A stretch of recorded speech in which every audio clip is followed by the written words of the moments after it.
Hello, I'm testing SPI communication between an MSP430, this is the Launchpad, the G2, the controller that is installed is 2553, and so the SPI is using USCI, and on the other side of the SPI bus there is digital potentiometer. That's an MCP4131 from Microchip.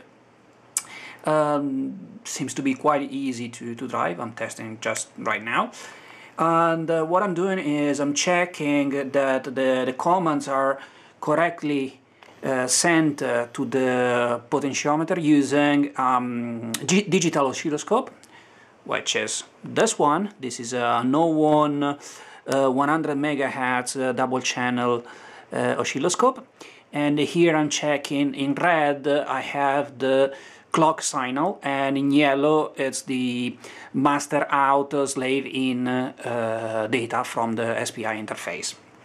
So basically they are connected here, the two channels. So a couple of things that I wanted to check, because this is the first time I use the SPI on the Launchpad. That is, I created a very simple software to do this. I will probably link the source code so it's easier to see it. Anyway, it's quite straightforward.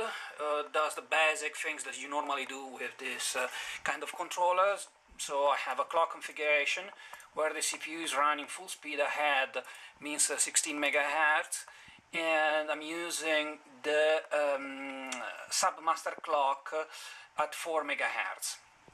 So then I configure the pins that are used for the SPI interface, and that's about it. I'm not using anything else, no LEDs, anything for now.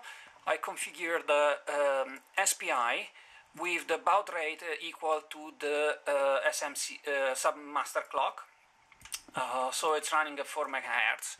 I check this is supported by the digital potentiometer. It can reach up to 10 megahertz, so 4 megahertz should be pretty safe. Then I created a very simple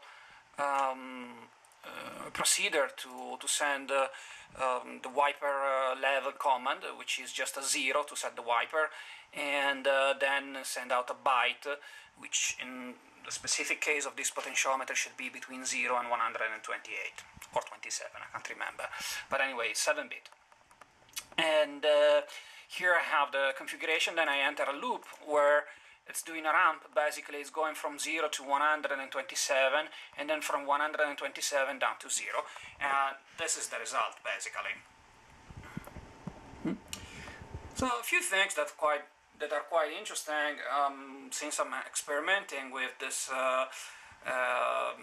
SPI for the first time. What I do is, one thing that I'm not sure is the polarity. I wanted to test the polarity of the clock.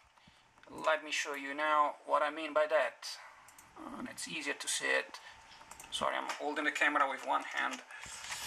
So basically this bit here in the control register for the USCI controls the polarity of this one.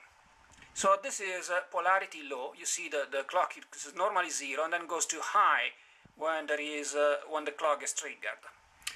And let's see now if I change it and I put this way, meaning that I set to high polarity, and I stop the debug. Normally this is still running the software itself, but I will reset now. I will compile project build project. Now we test. Here it will stop because it will reset the Launchpad, and then it's ready here for my debug if I hit run.